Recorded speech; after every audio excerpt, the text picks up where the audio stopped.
सृष्टीवर वाढलेली अराजकता दूर करण्यासाठी विष्णुदेवाने प्रथम सर्व सृष्टीवरती प्रलयानाचे ठरवले।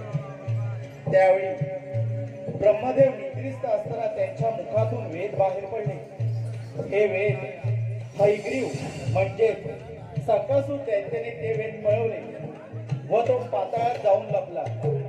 यावेळी विष्णुदेवाने महाकाय प्रलय निर्माण केला आणि मत्स्य अवतार धारण करून सप्तर्षी, औषधी वनस्पती, बीज यांचे रक्षण केले आणि पाताळात सकासूर दैत्याचा वध करून ब्रह्मदेवाचे वेद परत मिळवून त्या वेदांचा उद्धार केला। तोच हा विष्णूंचा पहिला अवतार मत्स्य पहिला अवतार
दुर्वास ऋषीने इंद्रदेवाला शाप दिल्यामुळे सर्व स्वर्ग व सृष्टी ऐश्वर्यहीन झाली।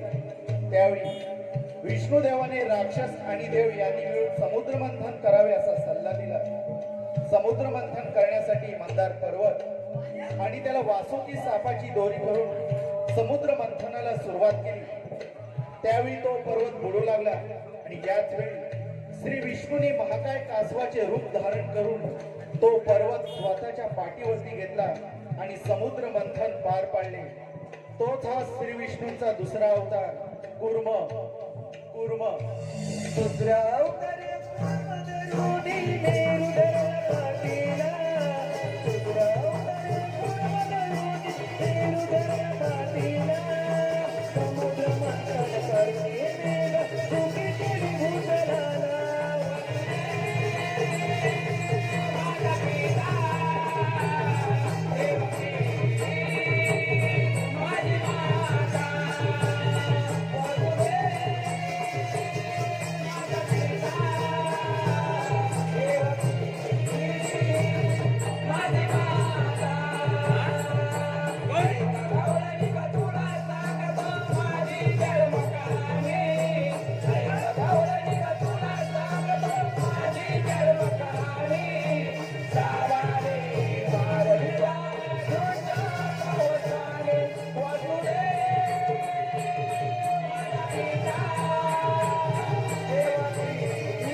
अवतारे वराधरुणी पृथ्वी धरणारेला हिरण्याक्षा दैत्यवधूनी चुकी केली सृष्टीला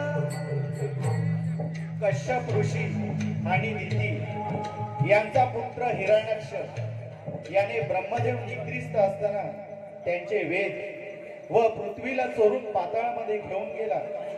त्यावेळी श्री विष्णूंनी ब्रह्मदेवाच्या नाकातून वराह रूपी प्रकटले आणि पाताळात जाऊन हिरण्याक्ष दैत्याचा नाश करून पृथ्वी दाढेवरती धरून वरती आणली. तोच हा श्री विष्णूंचा तिसरा अवतार वराह. वराह तिसरा अवतारे वराधरुणी पृथ्वी धरणारेला तिसरा अवतारे वराधरुणी पृथ्वी धरणारेला हिरण्याक्षा दैत्यवधूनी चुकी केली सृष्टीला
यांचा दुसरा पुत्र व हिरण्याक्षचा भाऊ हिरण्यकशिपू याने ब्रह्मदेवांकडून वरदान प्राप्ती करून सर्वत्र हाहाकार निर्माण केला.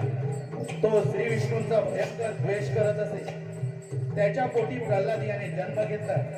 तो श्री विष्णूंचा भक्त असल्याने त्याला भक्त प्रल्हाद हे नाव मिळाले. त्याने प्रल्हादाला मारण्याचा खूप प्रयत्न केला. अखेर श्री विष्णूंनी नरसिंहाचे रूप धारण करून ना पशु ना पक्षी ना मानव ना दानव महालाच्या खांबातून प्रकट होऊन स्वतःच्या मांड्यांवरती घेऊन ना आकाशात ना जमिनीवर महालाच्या उंबरठ्यावरती घेऊन ना घरात ना बाहेर कातरवेळी म्हणजेच ना दिवस ना रात्र स्वतःच्या नखानी म्हणजेच ना शस्त्र ना अस्त्र अशा प्रकारे हिरण्यकशिपूचा वध केला. तोच हा श्री विष्णूंचा चौथा अवतार नरसिंह. नरसिंह चौथा अवतार नरसिंह भक्त प्रल्हाद रचिला. चौथा अवतार नरसिंह भक्त प्रल्हाद रचिला. हिरण्यकशिपू दैत्यवधूनी चुकी केली भूतलाला.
सुखी करून साऱ्या सृष्टीला तारीने देवताला. त्रेतायुगामध्ये विरोचन पुत्र बली याने सर्व त्रिभुवन जिंकून घेतले. बली अत्यंत बलवान आणि दानवीर होता. त्यावेळी सर्व देवांनी त्यांचे स्वर्गलोक परत मिळावे यासाठी श्री विष्णूंची आराधना केली. त्यावेळी कश्यप आणि त्यांची दुसरी पत्नी अदिती यांच्या पोटी वामन रूपी 5वा अवतार धारण केला. बलिराजाच्या अश्वमेध यज्ञ समाप्तीनंतर उंचीने कमी ब्राह्मण रूपी वामन यांनी 3 पद भूमीसाठी बलिराजाकडे याचना केली. त्यावेळी 1 पद आकाश, दुसरे पद पृथ्वी आणि तिसरे बलीच्या मस्तकावरती ठेवले व त्याला पाताळात पाठवले व देवांचे राज्य परत मिळवून दिले. तोच हा श्री विष्णूंचा 5वा अवतार वामन. 5वा अवतार वामन धरुनी बलिदारी पाताळा. 5वा अवतार वामन धरुनी बलिदारी पाताळा. सुखी करून साऱ्या सृष्टीला तारीने देवताला. वसुदेव माझा पिता देवकी माझी माता. वसुदेव माझा पिता देवकी माझी माता.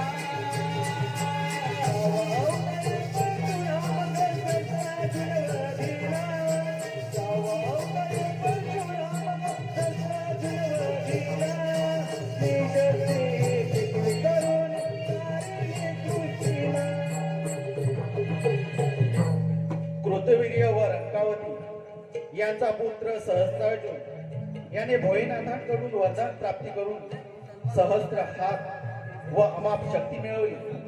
त्याचा सर्वनाश करण्यासाठी श्री विष्णूंनी रेणुका व जमदग्नी या ब्राह्मणांच्या पोटी परशुराम रूपी प्रकटले आणि आपल्या माता पितांचा वध करणाऱ्या सहस्त्रार्जुनाचा वध केला. पुढे परशुरामाने 21 वेळा पृथ्वी 3 शस्त्रे केली, म्हणजेच 21 वेळा या पृथ्वीवरती असलेल्या सर्व क्षत्रियांचा नाश करून पृथ्वीला भारमुक्त केले आणि समुद्राला गर्व झाला असता त्याला 400 योजने मागे पाठवून या कोकण प्रदेशाची निर्मिती केली.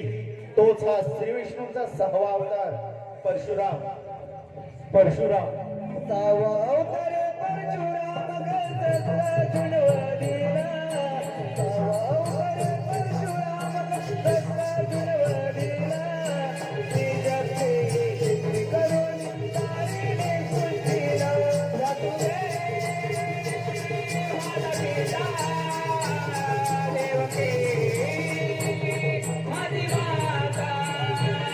वसुदेव माझा पिता देवकी माझी माता. ऐकतो माझे जन्मकाने, ऐकतो तुला सांगतो माझे जन्मकाने. लावाने मारल्या तुझ्या कवचाने. वसुदेव माझा पिता देवकी माझी माता. वसुदेव माझा पिता देवकी माझी माता. 7वा अवतार रामदेवनी रावण वधिला. 7वा अवतार रामदेवनी रावण वधिला. वानर सैन्य मिळून मदना तारीने अयोध्येला. विश्रवा ऋषी व कैकसी यांचा पुत्र रावण याने सारे त्रिभुवन जिंकून घेतले. सर्व देवांना आपले दास बनवले. त्यावेळी त्याचा सामना करण्याचे सामर्थ्य या विश्वामध्ये कोणामध्येही नव्हते. ब्रह्मदेवांकडून वर प्राप्ती करून भोलेनाथांकडून दशाननी संज्ञा प्राप्त केली. त्यावेळी अयोध्येचा राजा दशरथ व पत्नी कौसल्या यांच्या पोटी श्री विष्णूंनी रामरूपी जन्म घेतला आणि 7 समुद्रा पार जाऊन रावणाचा वध केला व पत्नी सीतेची सुटका केली. तोच हा श्री विष्णूंचा 7वा अवतार राम. 7वा अवतार राम धरुनी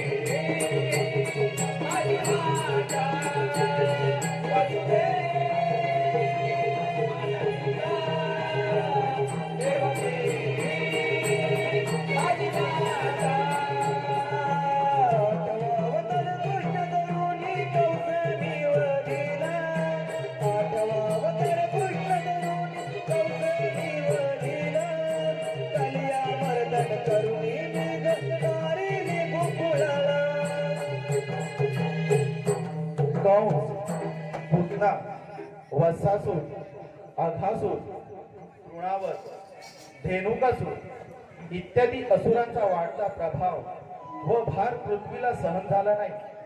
तिने गायीचे रूप घेऊन ब्रह्मदेवांना शरण गेली. त्यावेळी द्वापार युगामध्ये वसुदेव व देवकी यांच्या पोटी श्रीकृष्ण रूपी श्री विष्णू प्रकटले.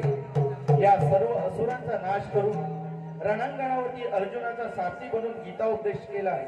तोच हा श्री विष्णूंचा 8वा अवतार श्रीकृष्ण. श्रीकृष्ण आठवा अवतार